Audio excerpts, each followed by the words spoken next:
Space Shuttle Endeavour lifted off in a blaze of smoke and clouds on the STS-127 mission at 6:03 p.m. Eastern Time, July 15, 2009. Safely secured inside the shuttle were the mission's 7 astronauts, Commander Mark Polansky, pilot Doug Hurley, mission specialists Chris Cassidy, Tom Marshburn, Dave Wolf, Tim Copra, and Julie Payette of the Canadian Space Agency. Also inside were the final segments of the Japan Aerospace Exploration Agency's Kibo laboratory.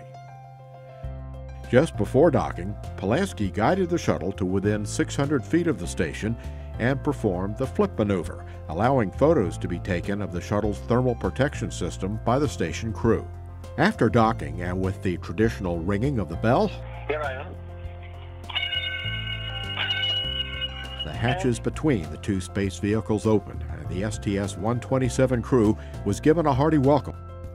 This was the first time in space history 13 humans were in orbit together at the same time. Within a few hours after docking, Copra replaced Wakata as the flight engineer.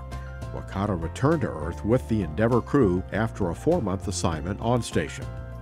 After camping out in the station's Quest airlock overnight, Wolf and Copra were first to travel out into space to install the Japanese exposed facility to Kibo.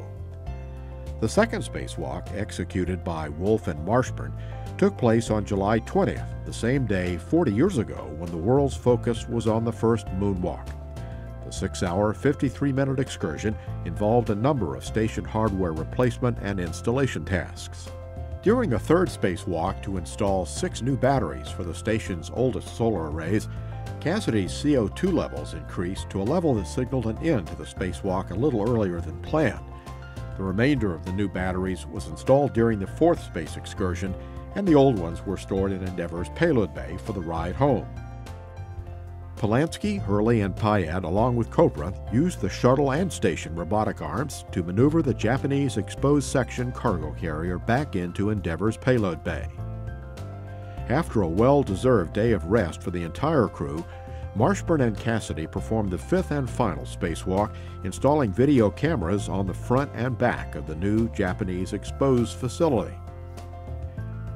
A complex and demanding undertaking at the station that included 30 hours, 30 minutes throughout 5 spacewalks came to a close as Endeavour parted company with the expedition crew members and the hatches were closed once again. After undocking, Hurley carefully guided the shuttle away from the station, flying around the orbiting outpost for one final look at all the work accomplished on this mission. One more inspection of the spacecraft's heat shield was performed with the orbiter boom sensor system before the shuttle was cleared for landing. Endeavour Houston, great news. You are go for the deorbit burn. You are a steely-eyed hero. Go for the deorbit burn. Endeavour touched down on the first opportunity under clear blue skies at Kennedy Space Center in Florida at 10:48 Eastern Time, July 31st.